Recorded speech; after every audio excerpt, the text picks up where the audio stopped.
Hi, I'm Jessica, and I'm here with JP, Monica, Valerie, Leah, Amina, and Angelina to discuss Netflix's performance as a company. Netflix's past. Netflix has been known for its innovation and early entry into different segments of the entertainment and media industry. Founded in 1997 by Reed Hastings and Mark Randolph, Netflix began as the first DVD by mail service. Hastings and Randolph came up with the idea of starting a DVD rental service via mail, and in 1998, the first DVD rental site, Netflix.com, was launched. In 1999, Netflix debuted its subscription service, offering members unlimited DVD rentals on a monthly basis in order to offer their members a more accessible way to rent movies. In 2002, Netflix made its initial public offering at a selling price of $1 per share. Netflix thrived through its mail system, but their introduction of streaming services in 2007 became a turning point for Netflix as they grew exponentially. They became a sensation in the entertainment and media industry for their innovative approach to watch movies and television series. In 2010, Netflix began to expand into the international market by offering their service in Canada, and by 2016, Netflix was available worldwide. Another turning point for Netflix was expanding their operations by producing original content such as House of Cards and Orange is the New Black. That same year, Netflix received 31 Primetime Emmy nominations, making them the first ever internet TV network to be nominated for a Primetime Emmy. Netflix continued to expand their international market by releasing their first non-English original, Club de Cuervos, in 2015, and offering content in 62 different languages. Even though Netflix has pioneered the way for streaming services since their beginning as the first DVD by mail service, they have also faced issues such as a sudden rise in competition, loss of licensed content, poor cash flows, and controversy surrounding their original content. The present. Use a SWOT analysis to analyze Netflix's strengths, weaknesses, opportunities, and threats. Some of its strengths are its great reputation. So according to Forbes, Netflix was the fourth most reputable company in 2019. The brand has a great reputation, not only in its own industry, but in the global economy as a whole. Second is the original content. What made Netflix stand out is its ability to produce great original content over and over again.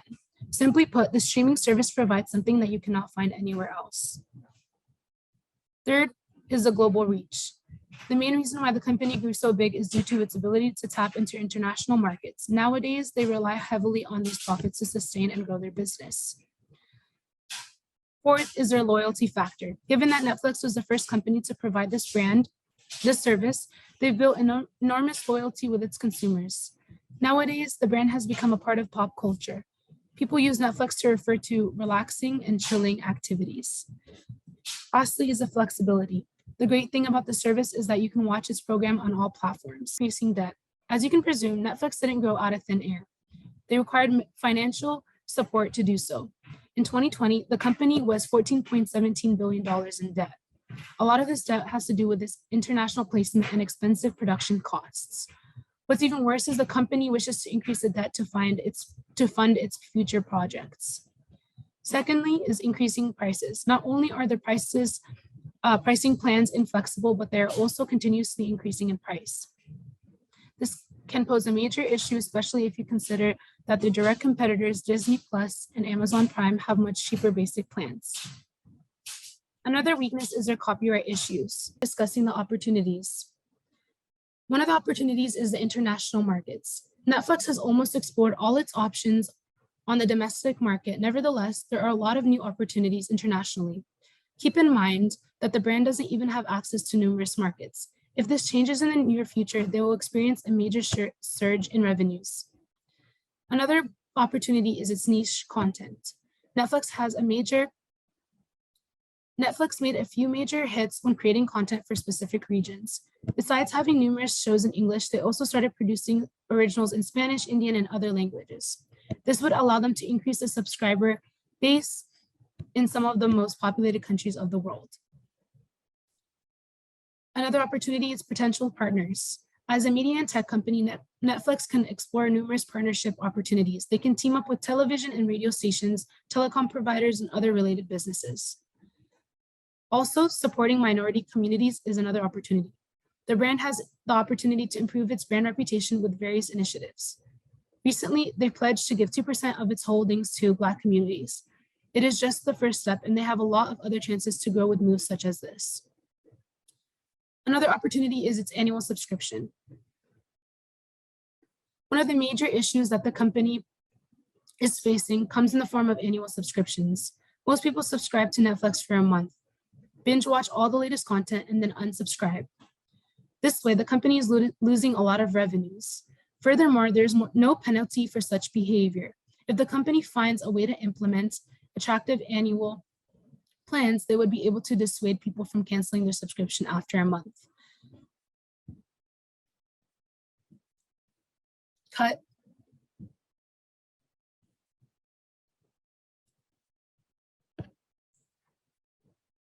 Lastly, I will be discussing its threats. One of the threats is piracy, which is illegal streaming. Piracy is a major problem, not only for Netflix, but all other streaming services. This issue is especially present in foreign markets, in countries where there isn't a lot of regulation. Another thing is increased competition. After seeing Netflix's initial success, numerous companies have decided to create their own digital streaming service.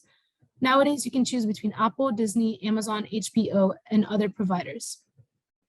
Although you can use all these services simultaneously, sooner than later, Netflix will lose a big chunk of its revenues due to competitive pressures. Another threat is the US market saturation. When performing Netflix's industry analysis, the company is especially worried about the North American market saturation. Basically, there isn't too much room to grow in this market. A lot of homes already have Netflix, and as such, their growth in North America is starting to stagnate. Another threat is the regulatory issues.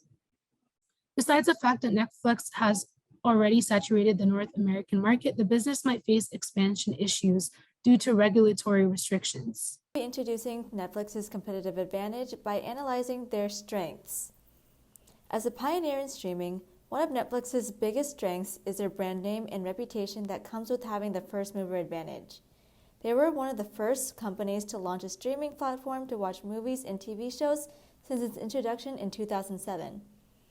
The application of this disruptive technology allowed them to build a powerful brand name for themselves as they enjoyed a monopoly on streaming services for several years.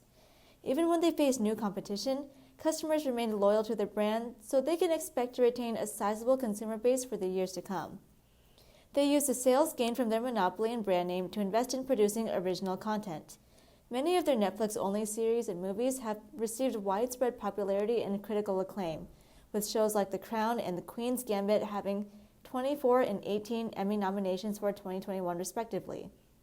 In 2020, Netflix has received more Emmy nominations than any other traditional TV network. Their vast library of popular content available exclusively on Netflix is what keeps customers hooked. In addition, Netflix offers a wide selection of international content for consumers to choose from, including the popular Korean drama Squid Game. They have expanded their operations and consumer base beyond America to countries like Mexico, Canada, South Korea, and the UK to produce international hits for a cheaper price. Netflix makes their international content accessible for people who do not speak the language by adding subtitles in multiple languages and dubbing their content. Netflix's quality international movies and TV series differentiate it from its competitors who largely focus on English-speaking audiences. Netflix has not only made their services accessible to countries all over the world, but across multiple streaming platforms.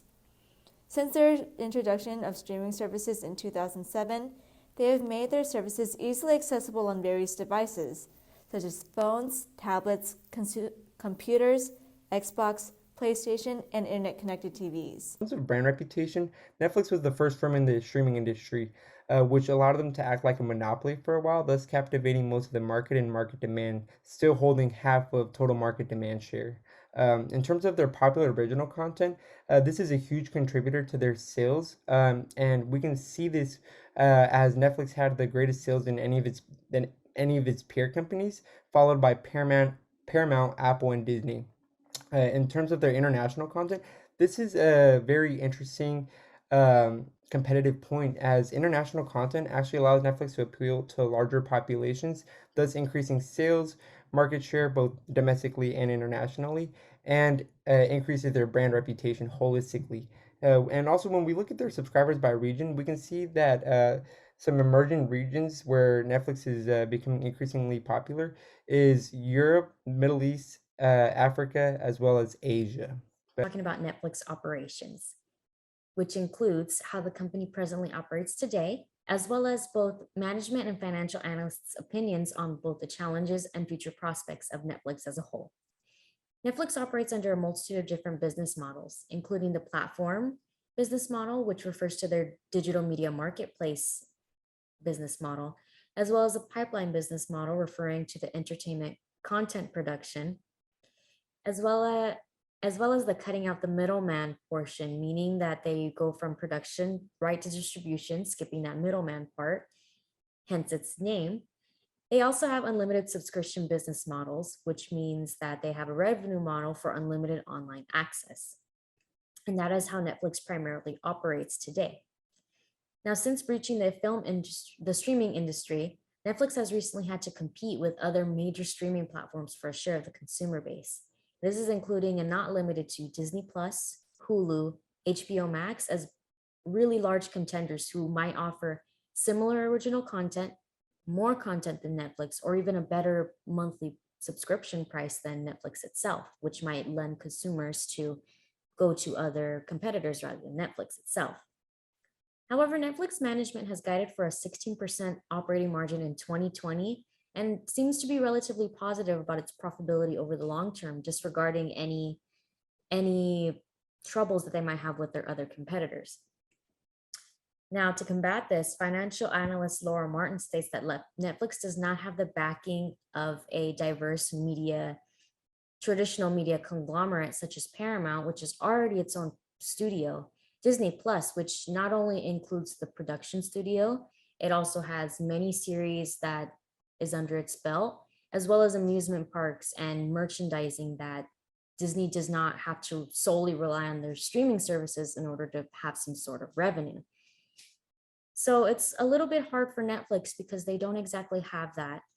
Now, from a management perspective, prospects are positive. They're really pushing this 16% operating margin. But from stakeholders and in financial analysis, they're not too sure about the positive opinion that management has due to just the large amount of competitors and the fact that Netflix does not really have anything else to fall back on in any case.